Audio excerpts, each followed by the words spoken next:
Pertanyaannya, trigliserid dan LDL kolesterol mana yang lebih berbahaya?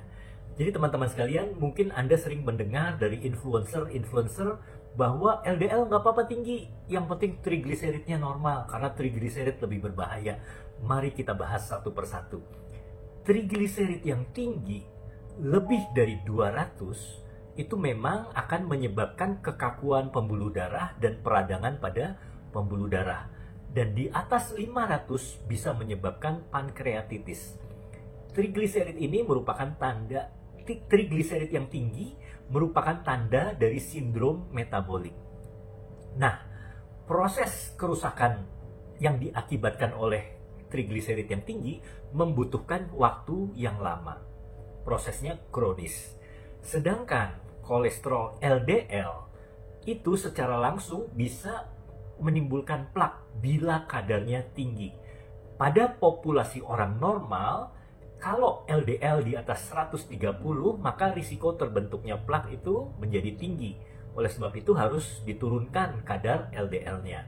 Sedangkan pada orang dengan risiko PJK, penyakit jantung koroner atau stroke trombosis, LDL-nya harus di bawah 100. Jadi begitu teman-teman, ya.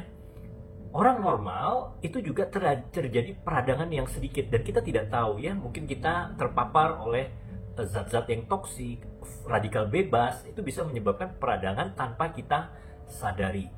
Nah, itu yang menyebabkan terbentuknya plak. Oleh sebab itu, orang normal LDL juga harus dijaga di bawah 130. Oke, itu tadi. Karena banyak sekali influencer yang mengatakan tidak apa LDL tinggi, karena kolesterol itu sangat dibutuhkan untuk pembentukan membran sel otak dan sel saraf.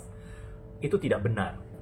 LDL memang dibutuhkan, kolesterol memang dibutuhkan untuk pembentukan membran sel-sel otak dan saraf, tapi LDL yang tinggi di dalam darah itu sangat berbahaya. Jadi kedua-duanya tidak boleh tinggi.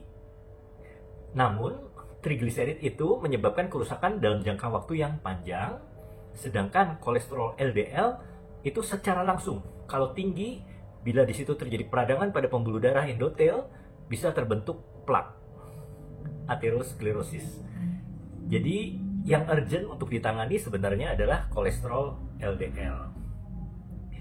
Karena LDL bisa secara langsung menyebabkan penyumbatan, sedangkan trigliserida membutuhkan waktu yang lama untuk terjadi kerusakan, kekakuan pada pembuluh darah, dan bila tinggi sekali di atas 500 sampai 1000 lebih bahkan, itu baru bisa menyebabkan pankreatitis. Demikian penjelasan saya, semoga bermanfaat. Yes, your love.